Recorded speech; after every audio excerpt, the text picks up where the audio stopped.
GeoRipper MiniTrenchers are trenching made easy, and as with all power tools, there are safety requirements that must be followed in order to make an easy job a safe one.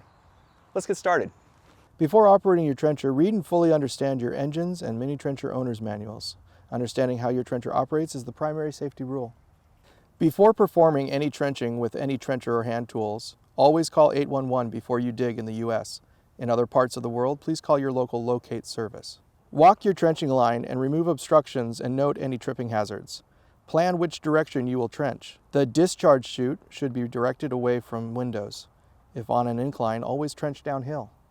When operating the GeoRipper, we recommend safety glasses and ear protection like an earplug.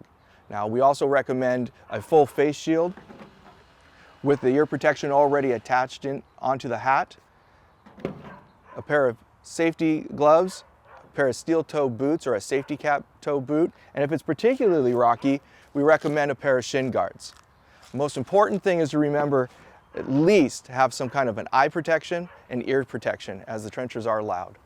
Now, every time before you start using your trencher, you want to make sure that screws and bolts are all tight. Now, this includes the belt tensioning bolts, the bar bolts, the digging sprocket bolt, and the 3 screws on the nose. To do this, you'll need an 18 and 13 millimeter combo wrench, as well as a 5 millimeter Allen wrench. And if you're using the EK7651H 4-stroke engine, you'll need to make sure that the oil in the crankcase is topped off to the right level. Check your owner's manual for specifications. For easiest operation, use an easy cart.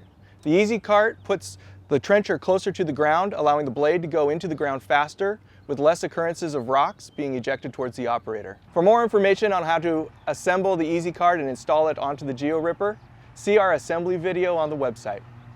When starting the machine, always make sure that the bar and chain are clear of any obstructions. The chain may be moving when the trencher is first started. Place your foot into hand grip, holding the trencher in place. The bar and chain should be in the air, free of obstructions.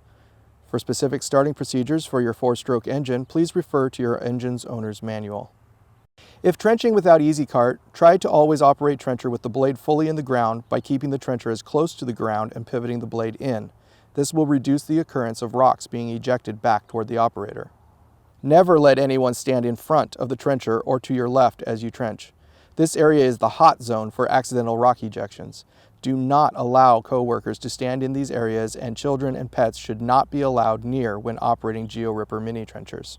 Proper operation is always from behind the engine. Never direct the blade and chain at yourself or anyone else.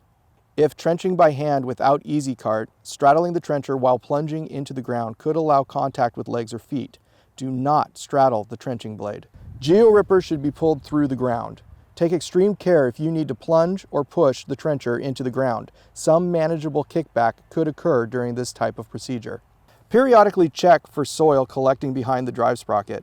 Turn the trencher off and clear away any excess buildup. Occasionally, a rock may jam the chain. If this should occur, turn off the engine. Use a hammer or sledge to hit the teeth on the top of the bar towards the engine. This should loosen the chain and any rocks that are lodged between the chain and sprockets. If the chain and sprockets will not move, remove the chain and bar from the machine for a thorough cleaning. At this time, it is also good to check the discharge chute for excessive buildup around the drive sprocket. Check the nose of the digging bar for excess buildup at this time as well.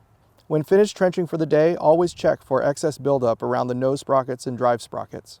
For more information, go to minitrencher.com. Be safe and happy trenching.